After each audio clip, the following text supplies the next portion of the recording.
earlier lessons, we looked at the 12 semitones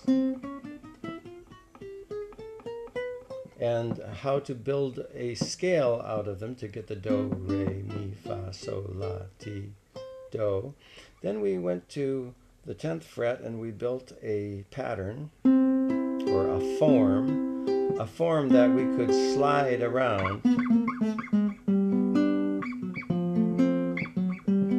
to play a song. We played O Susanna. Then we went to a second pattern where we got the same chord,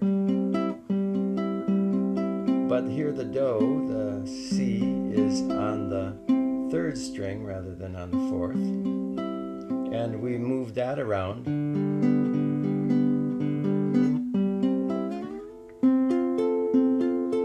to play the same song. And then we built way up here on the 13th fret, so we repeated our C.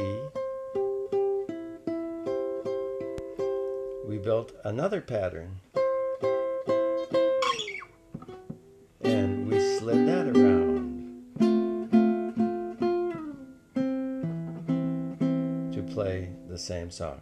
Now what we want to do is combine those three forms, those three slidable forms for chords, into one cluster, which we can use in a slightly different way. This is called the major chord cluster, this little diagram I've done here. It's one of the major chord clusters. It's the one with do on the 4th string. You can see the strings here marked don't use, that's the X. 1st string, 2nd string, 3rd string, and 4th string, and the big black mark here is for do. 5th string and 6th string we don't use. Look at, first of all, the first chord.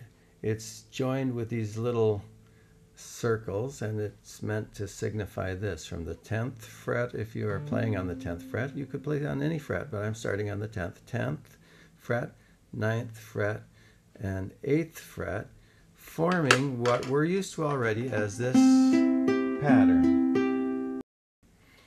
Now, if you think about it, this do and this that we've just played on the 9th and 8th form the do, re, mi, fa, so, But if we move this one, and from here we get do, re, mi, fa, so, and we go up, skipping one, we get la. Here we get then do, fa, la. And if we play that second pattern, or the pattern that's straight across, starting at the same do. So if we play the 9th, the 10th, 9th, and 8th, and then play straight across the 10th, we get the 4th chord in the scale of C, which will be the chord of F. Similarly, if we started with da, da, da, and played instead this pattern up above, starting with da, da, da, that's the same pattern that we learned in the folk singer's guitar lesson number, I think it was 4. We will get the 5th chord of the do, re, mi scale, which is the G chord.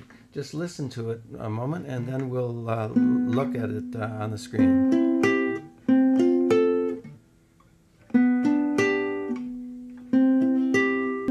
Let's look at that formation on the guitar. Here's the first, the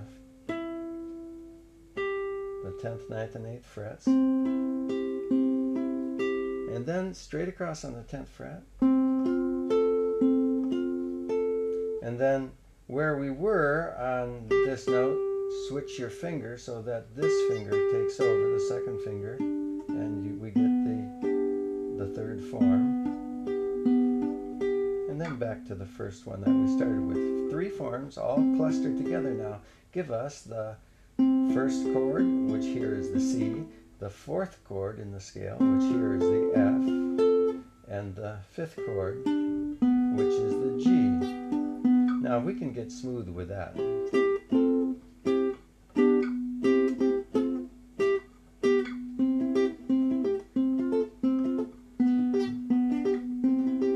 And we can start to play I Come From Alabama or Oh Susanna, using just our fingers right in this little area here. I come from Alabama with a banjo on my knee. Now switch to the fifth. Going to Louisiana, I'm going to do the fourth here. True love, then the fifth. 4, 2, C, back to 4. Oh Susanna, don't you cry for me. I come from Alabama with a banjo on my knee. So this is cluster 1. Next lesson, cluster 2.